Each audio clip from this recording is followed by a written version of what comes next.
저희 당 공약을 설명드리기에 앞서서 저희 당의 1호 공약은 보건부 신설입니다. 13개 부처로 개편하는 안 중에 보건부 신설이 들어가 있는데 보건부를 현재의 보건복지부와 분리한 이유는 첫 번째는 복지라는 것의 특성이 이제는 교육에도 필요하고 노동에도 심지어 교통에 이르기까지 전반적으로 필요한 부분이 있는데 이것을 보건과만 묶어놓다 보니 복지가 오히려 더 편협해지는 부분이 있습니다. 그렇기 때문에 보다 포괄적인 복지라는 방향성에서 보건부와는 분리하는 것이 좋다 하고 생각을 했고 또 보건부 입장에서는 기재부 논리에 국한되어서 복지의 논리로 지금 발전성을 저해당하고 있는 보건 영역이 조금 더 전문성을 확보함으로써 전문화된 보건 의료를 제공하고자 하는 뜻을 담은 것입니다.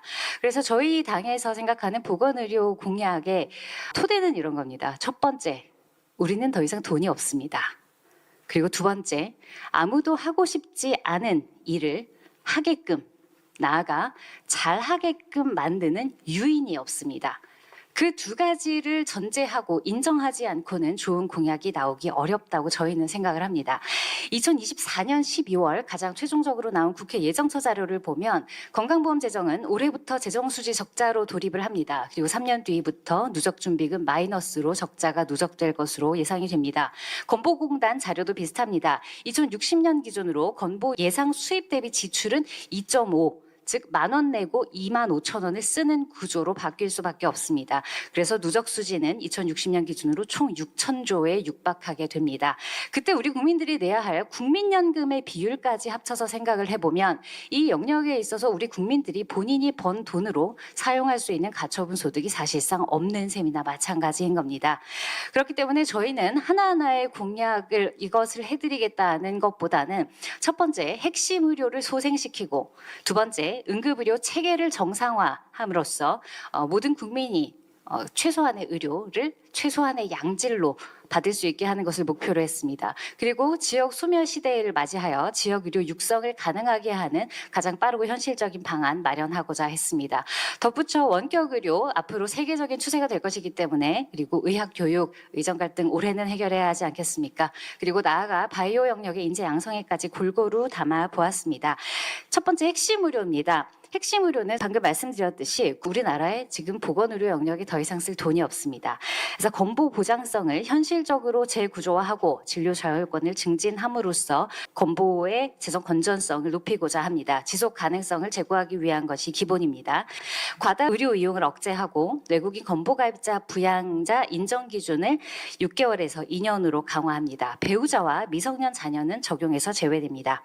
특히 보건의료 기본법 제15조를 준수하는 것이 중요한데 저는 대선 공약으로 이런 의료 공약들이 남발되는 것 자체가 사실 굉장히 슬픈 현실이다 이렇게 생각을 합니다. 한 나라의 보건의료라는 것은 정치와 별개로 국민들이 필요한 영역에 보다 더 장기적으로 꾸려져야 될 필요가 있고 그렇다면 이것은 한 번 한 번의 정치적인 선거에 휘둘려서는 안 되는 상황이라고 생각을 합니다. 그렇기 때문에 법에 지금 정리되어 있는 5년 단위의 보건의료 발전계획 수립 의무 조항을 준수하고 정치적 방향성에 흔들리지 않는 보건의료 전문가 중심의 발전 계획 상설 협의체를 설치하여 중장기 로드맵을 공동 개발합니다. 이렇게 하면 오히려 국민들과 환자들의 목소리도 더욱 장기적인 관점에서 반영될 수 있을 것으로 기대합니다.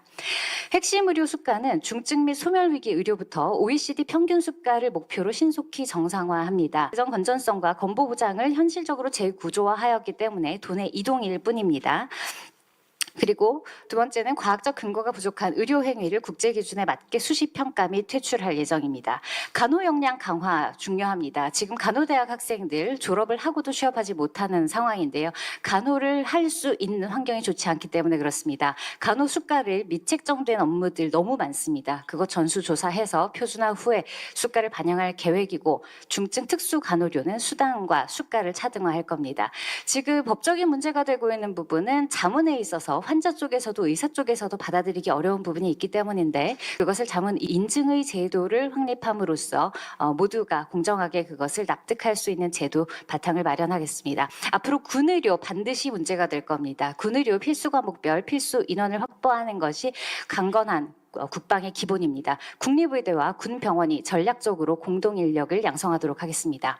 두 번째, 응급의료입니다. 응급의료는 우리나라의 국토 면적이나 교통 그리고 환자 발생 빈도를 고려할 때 모든 지역에 모든 규모의 병원이 있을 수는 없습니다. 이송 체계를 간소화하고 효율화해서 불필요한 뺑뺑이를 없애고 집중화된 응급의료센터, 외상센터로 규모의 의료를 달성하겠습니다. 응급실만 각지에 있는다고 해결되는 것이 아니라 응급실에 딸린 중환자실과 수술실과 일반 병실들과 연계되어야 하는 협진 의료 시스템이 작동해야 하기 때문입니다. 그러기 위해서는 응급환자 수용 병원에 대한 직접 지원, 특히 전원 수가나 배후진료 대기 인력 및 병상 수술실, 당직에 대한 수가 책정이 필수적입니다.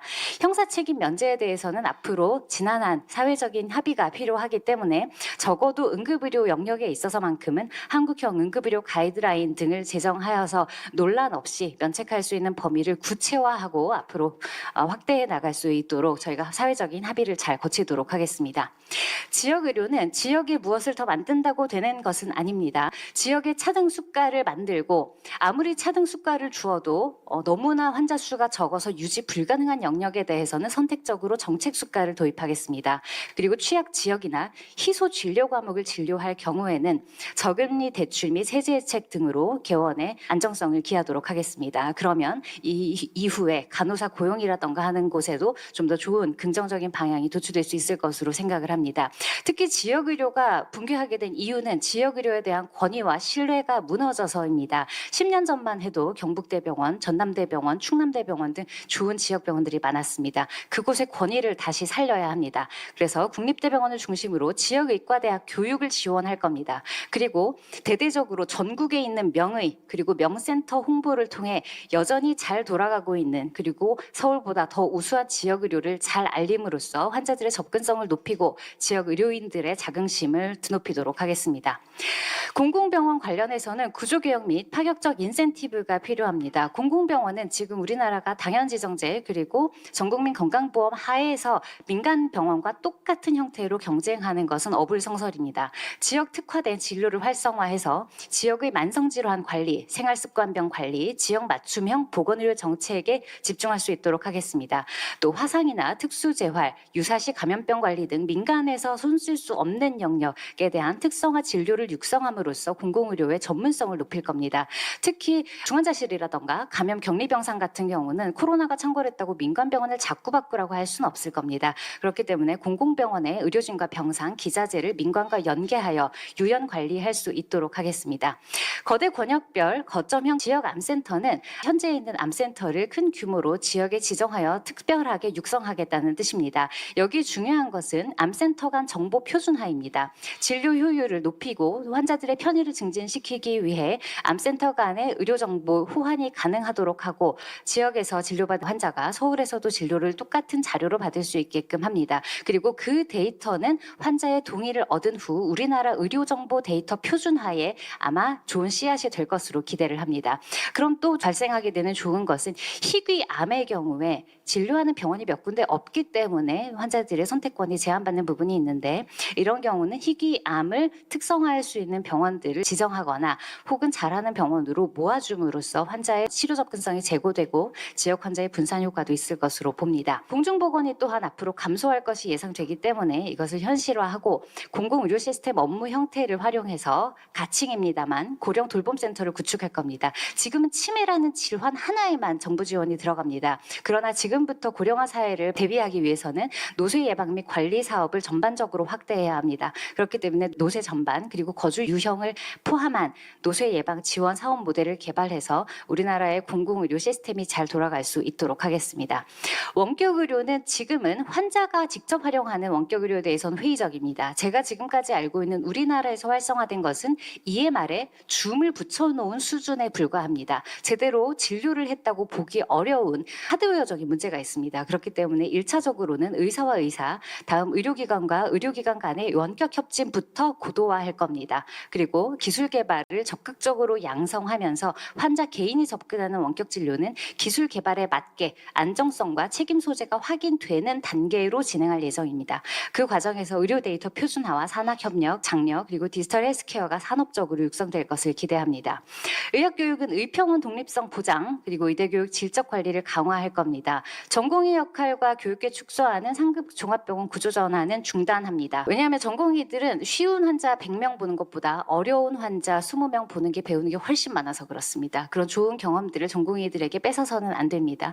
그리고 수평의 그리고 교수들의 교육에 할애할 수 있는 시간을 보장하도록 하겠습니다.